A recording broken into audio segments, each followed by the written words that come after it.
I had been planning this trip for 3 months. 3 months of secret phone calls, careful bank transfers, hidden receipts, and late-night browsing through resort packages. Our 10th anniversary was coming up, and I wanted it to be perfect. I had booked the same suite at the resort where Vanessa and I had spent our honeymoon. I had made a reservation at the restaurant where I proposed, a place with a 6-month waiting list that I had somehow managed to crack. I had arranged a couple spa package, a chartered sailing excursion, and even requested that the staff leave champagne and a handwritten happy 10th anniversary card in the room before we arrived. I had arranged for Vanessa's sister Diane to watch our kids for the week. Everything was set. Everything was ready. And then, one Saturday morning, my wife destroyed it before it even started. I was in the garage that morning, crouched over some yard equipment that had been giving me trouble, grease on my hands and music playing low in the background. It was a quiet, normal morning. Then I heard the back door slam open hard enough to rattle the frame. I looked up and saw Vanessa coming toward me with her face flushed red and her hands trembling. She was holding a stack of papers, and she was waving them like she had finally found the thing she had been searching for her entire life. "You've been cheating on me," she said. Her voice was loud and tight at the same time. I found the proof. She threw the papers at me. They scattered across the garage floor in every direction. I could see what they were even before I bent down to look. Hotel receipts. Credit card statements. Reservation confirmations. My stomach dropped, but not for the reason she thought. It dropped because I realized in that single moment that she had just destroyed her own surprise. Everything I had worked to hide for 3 months was now spread across a dirty garage floor. She was crying, but I noticed something strange about her tears. They were not the kind of tears that come from pain. They were victorious tears. Triumphant. She looked like someone who had finally caught someone in a lie, like she had won an argument she had been building in her head for weeks. There was almost a smile beneath the crying. I took a breath. Then I said, "You're right." She actually smiled when I said that. A real smile, through her tears. I knew it. I knew something was going on. Who is she? How long has this been happening? I bent down slowly and started picking up the papers. I organized them as I went. The resort confirmation with both our names printed on it. The romantic dinner package. The couple spa booking. The sailing excursion receipt. The anniversary champagne request. I stacked them neatly and held them out to her. "These are from planning your surprise anniversary trip," I said, keeping my voice as flat and calm as I could manage. "We leave in 3 weeks. Or we were supposed to." The color left her face like someone had pulled a plug. "What?" "Your sister Diane knows. She agreed to watch Owen and Lily for the week. I've been planning this since February. The suite is the same one we stayed in on our honeymoon. The restaurant is where I proposed to you." She took the papers from my hand and started going through them slowly. The resort confirmation with both our names. The dinner package for 2 with a romantic menu note. The handwritten anniversary card message I had requested from the staff. I watched her face shift through several emotions I couldn't quite name. Then I leaned back against my workbench and asked her the question that had already started forming in my mind the moment she threw those papers at me. "Why did you assume I was cheating? Why was that the first thing you thought?" She started stammering. Her mouth opened and closed. She said something about hotel receipts looking suspicious and me being secretive lately. "I was secretive because I was planning a surprise for you," I said. "But when you found those receipts, your first thought wasn't that I was surprising you. Your first thought was that I was cheating. I want to understand why." And then I saw it. I watched it happen right in front of me. A flicker of panic crossed her face, quick and barely visible, but it was there. Her hands tightened on the stack of papers. Something shifted behind her eyes. "Unless," I said slowly, "you assume cheating because that is what you are doing. Or what you have been doing. That is ridiculous. I would never." "Then why did you go through my desk in the first place? Why were you looking for evidence of something?" "I was looking for the insurance documents. In my locked filing cabinet. With a key you don't have. So you picked the lock to search for insurance papers." She had no answer for that. The silence stretched between us and said everything. I think you were looking for evidence because you wanted to feel less guilty about something you are already doing, I said. When people feel guilty, they project. They accuse others of the thing they are actually doing. It makes the guilt feel more shared. You are out of your mind. I would never. Then you won't mind if I look at your phone right now. She pressed her phone to her chest with both hands. That was all the answer I needed. I walked past her into the house. She followed me, still talking, still denying, still finding new angles to argue from. I walked to the bedroom, grabbed my laptop, my wallet, and my keys. I was not angry in a loud way. I was calm in the way people get calm when they realize something important and cannot pretend otherwise. Where are you going? She asked. To my brother's. I need time to think. You cannot just leave. We need to talk about this. Not yet, I said. I need to figure out what is actually happening before I say something I cannot take back. I drove to Brett's apartment across town. He poured me a glass of whiskey without asking and let me sit in silence for a while before I told him everything. He listened without interrupting. He didn't offer dramatic opinions or tell me what to do. He just let me process out loud until I felt steady enough to think clearly. That night, I remembered something I had never really thought about before. Vanessa's phone was synced to our family computer for photo backups. I had never looked at it. I had never wanted to. Privacy matters, and I had always believed that trust was something you protect, not test.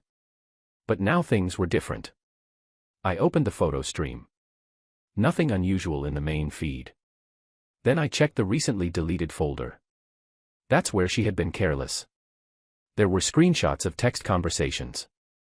There were selfies taken in outfits I had never seen her wear. There were photos at restaurants I had never been to, candlelit places with wine glasses and romantic lighting. And then there was one photograph that stopped me completely. It was a photo of Vanessa and a man I had never seen before, sitting together in a car. The photo had clearly been taken from the passenger seat. They were close.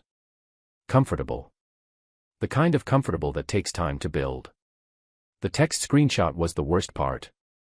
The men had written, "Can't wait for Saturday. Tell him you're at your sister's again." Vanessa had replied, "Already planned. She covers for me every time." Her sister Diane. The same Diane I had trusted to watch my children during what was supposed to be our anniversary trip. The same Diane who had been providing alibis for months. I took screenshots of everything before it could auto-delete. I backed it all up to a private cloud account. I noted the dates and times of every message. Then I called a divorce attorney. The following Monday, I came back to the house with my evidence organized and my attorney's advice fresh in my head. Document everything. Do not leave the marital home permanently. Stay calm. Do not give her anything to use against you. I walked in to find that Vanessa had spent the weekend building her own narrative. She had clearly convinced herself that she was the wrong party. When I walked through the door, she was already in her argument, ready to go. "We need to talk about your behavior," she started. "You storm out of the house, make wild accusations, and act like I'm the one who did something wrong." "Let's talk about the hotel receipts first," I said. "The ones from planning your anniversary surprise. You could have called the resort to confirm. You could have called the restaurant. Both reservations are under both our names. Any 5-minute phone call would have shown you the truth." She had no response to that. "But let's move on," I said. "Let's talk about what you've been doing on Saturdays when you told me you were visiting Diane." The color drained out of her face again. It kept doing that, and each time it happened I felt a little sadder. I pulled out my phone and showed her the screenshots. The texts. The photos. Her face in every one of them, clear and undeniable. She did not try to deny it. She just started crying. But this time the crying was different. There was no triumph in it. This was scared crying. Trapped crying. "How long?" I asked. "It doesn't matter." "How long, Vanessa?" She was quiet for a moment. Then she said, 8 months. 8 months. I had spent 3 months planning a surprise anniversary trip while she had been lying to me for 8. I absorbed that number in silence. Who is he? Just someone from the gym. It didn't mean anything. 8 months is a long time for something that doesn't mean anything. I was going to end it. I was about to end it, I promise. I'm sure you were. Then came the part that I still find difficult to believe, even now. She squared her shoulders and looked me in the eye and said, "But honestly, this is partly your fault." I looked at her. "Is it? You've been so distant. Working late all the time, not paying attention to me, not present. I felt neglected. I felt invisible. I was working late to save up for your anniversary trip," I said. "The one I was secretly planning as a surprise. The one that is now cancelled because I will be using that money for a divorce attorney." "Divorce?" She looked genuinely shocked. "You cannot be serious. We can fix this. We can go to counseling." "You cheated for 8 months, I said. You had your sister lie for you every single week. And then you accused me of cheating when you stumbled across evidence of your own surprise party. I don't know what counseling is supposed to fix about that level of deception." She shifted tactics. The crying stopped and the anger started. "Fine. If that's how you want it, then fine. But I'll warn you right now, you'll lose everything. The house, the kids, half your retirement.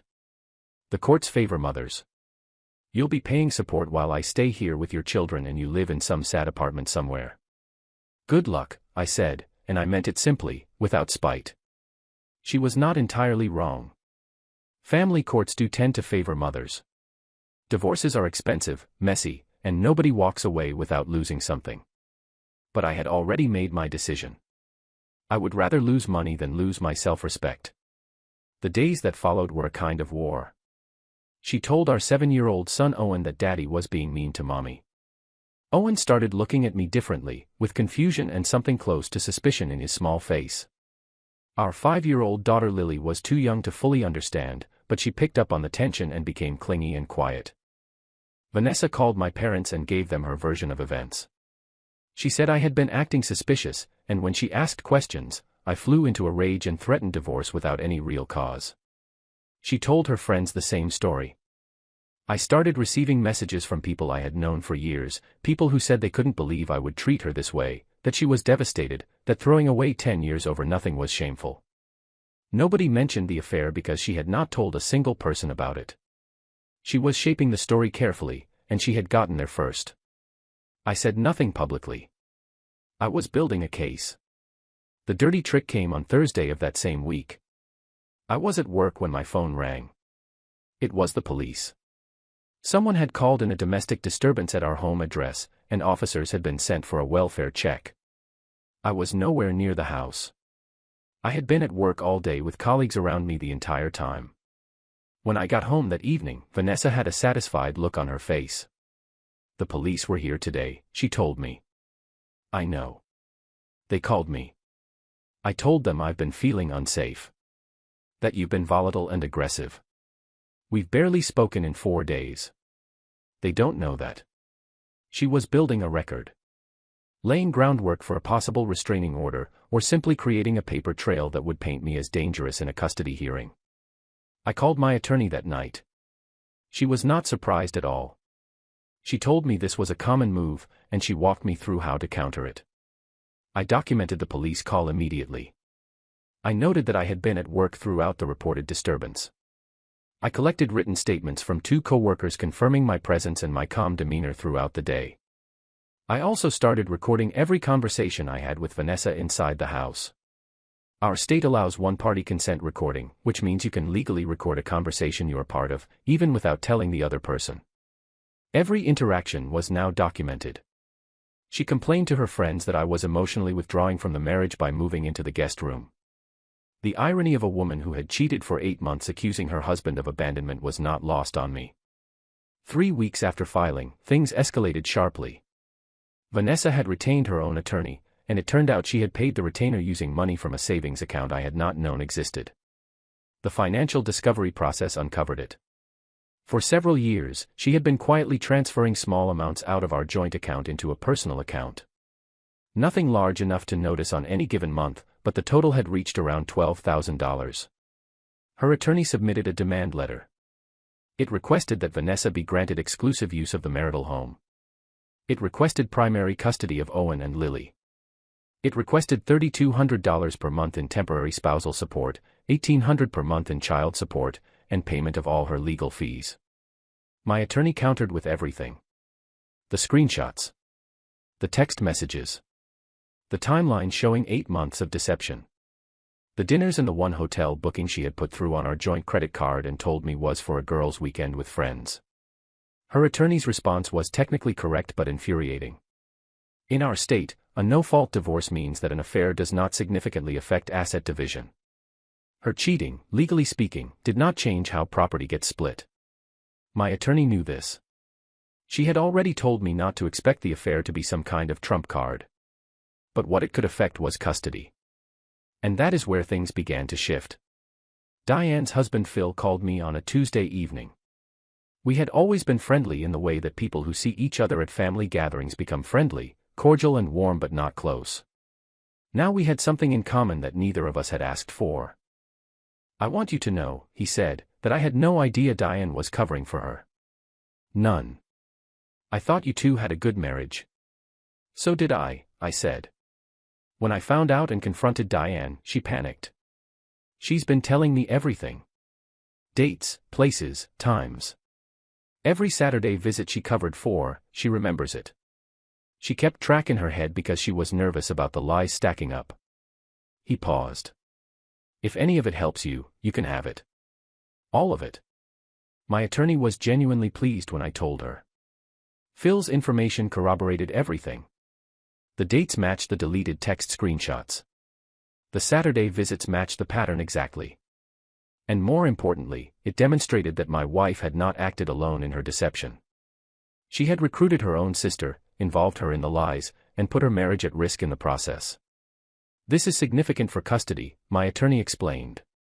"A parent who deceives systematically over a long period, and who involves other family members in maintaining that deception, shows a pattern of poor judgment.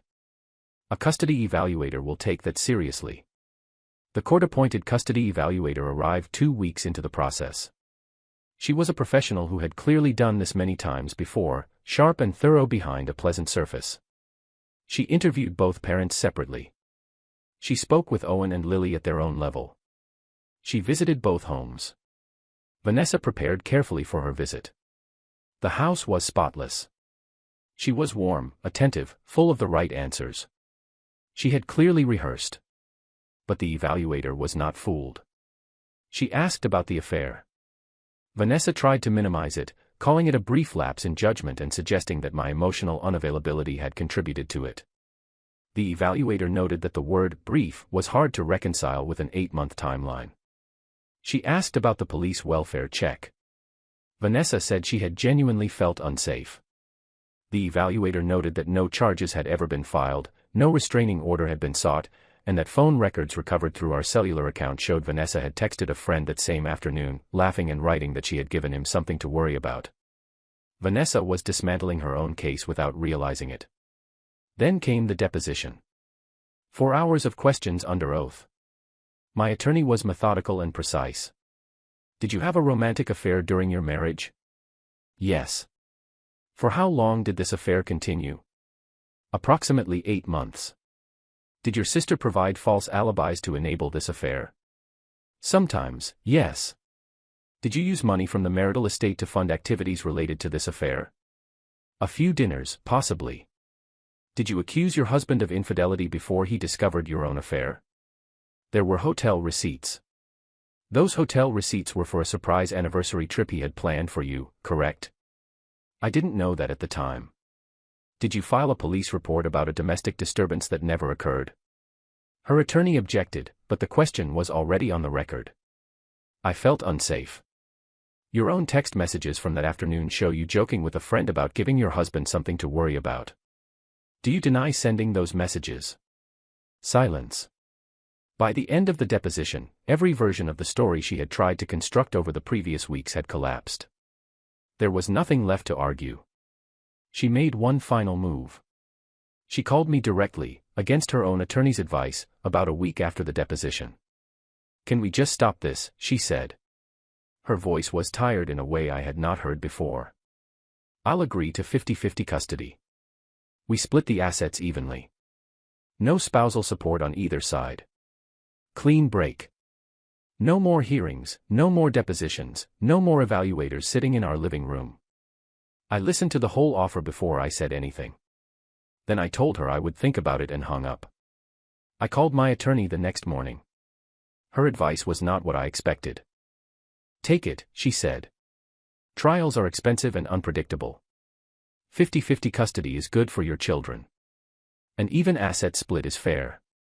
If you drag this into a full trial, you will spend more money than you recover and spend twice as long in the emotional wreckage. She is offering reasonable terms. Accept them. I thought about it for a day. Then I accepted. The divorce was finalized 2 months after we had filed. Custody settled at 50-50, week on and week off. Owen and Lily stay in the same school district. Vanessa and I handle transitions quietly and without drama, or at least we do our best. The kids are adjusting. It is not seamless, and there are hard evenings and confused questions, but they are adjusting. The house sold. We split the equity after paying off the mortgage. I walked away with around $95,000. She received the same. Our retirement accounts were split evenly, which meant I lost roughly $180,000 from my pension savings. That one hit hard. But it is the law, and the law does not care how faithful you were. Spousal support ended up being nothing. Her attorney pushed for it, but the hidden savings account and the fact that she had received a significant salary raise 6 months earlier, something she had not disclosed, worked against the claim. Child support was minimal, given the equal split of time. I pay her about $320 a month because I earn more than she does. That is fair enough. Legal fees were each paid separately. Her $12,000 in secret savings went directly to her attorney's invoice. The man from the gym disappeared the moment divorce proceedings became official. He had no interest in being named in depositions or sitting across a table from lawyers with his own life under examination. That was not a surprise. Diane and Phil are still married. Barely. Phil is rebuilding trust slowly and making her work for every inch of it. Family gatherings now carry a weight they never used to. I no longer attend them, and nobody pushes me to. Vanessa's parents eventually learned the full truth. Her mother called me to apologize. She said she had only heard her daughter's side early on and had said things she regretted. Her father had not spoken to Vanessa since the truth came out. He had grown up watching his own mother suffer through his father's infidelity, and apparently that left a mark that never healed. My own parents were fully in my corner once they understood what had actually happened. My mother, who has strong opinions about fighting for a marriage, came around on her own after the men from the gym showed up at school pickup one afternoon. Apparently he and Vanessa are together now. My mother has not suggested I should have tried harder since that day. The kids remain the hardest part of everything. They do not understand the adult causes. They just know that their parents no longer live together, and that knowledge sits on them in different ways depending on the day. Owen, my 7-year-old, asked me one night last week whether any of this was his fault. I sat down on the floor with him and held him and told him no.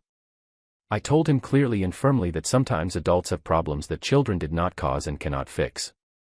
I told him that both his mother and I love him and his sister more than anything in this world, and that nothing about this was ever about them.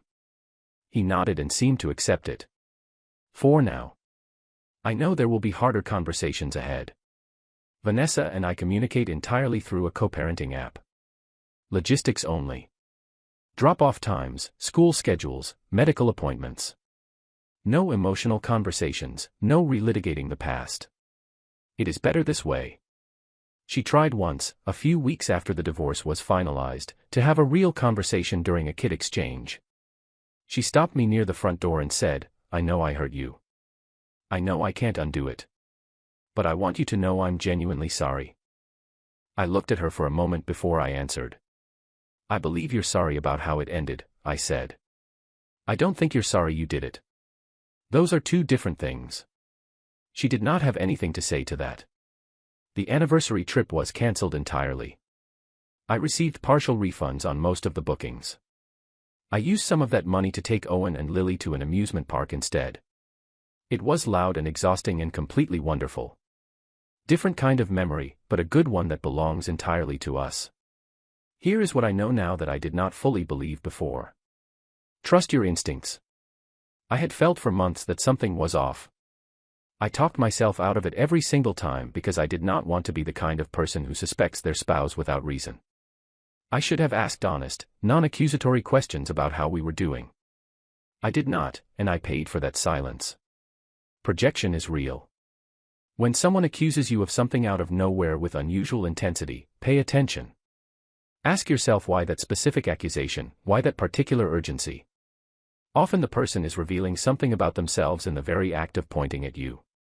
Document everything. The moment something feels wrong, start keeping records. Dates, times, conversations, messages. I did this from the moment I suspected something, and it protected me at every stage of the legal process. Take the fair deal. My attorney was right. Winning does not always mean fighting until there is nothing left. Sometimes winning means accepting what is equitable and moving forward with your life intact. Children need stability more than they need their parents to be right. 50-50 was not what I wanted. I wanted more time with Owen and Lily. But a consistent arrangement in two homes that love them is far healthier than a long custody battle in a house full of adult bitterness. And finally, you can do everything right and still lose something. I spent 3 months planning a surprise for a woman who spent 8 months lying to my face. I did not deserve what happened. But I cannot control what other people choose to do. I can only control how I respond. I responded by protecting myself legally, staying calm under pressure, fighting hard for my children, and refusing to become the villain in a story where I was the victim. That is enough. That has to be enough. The whole thing started because she picked up a stack of receipts and assumed the worst without reading past the first word. Hotel. She saw hotel and built an entire accusation on top of it. And in doing so, she accidentally exposed everything she had been hiding. Sometimes the truth comes out in the strangest ways. You just have to be paying close enough attention to see it when it does. It gets better. Not quickly, and not without real pain along the way. But it gets better. Moving forward now, one day at a time, with 2 kids who still run to the door when I pick them up, and that is more than enough to build something good on.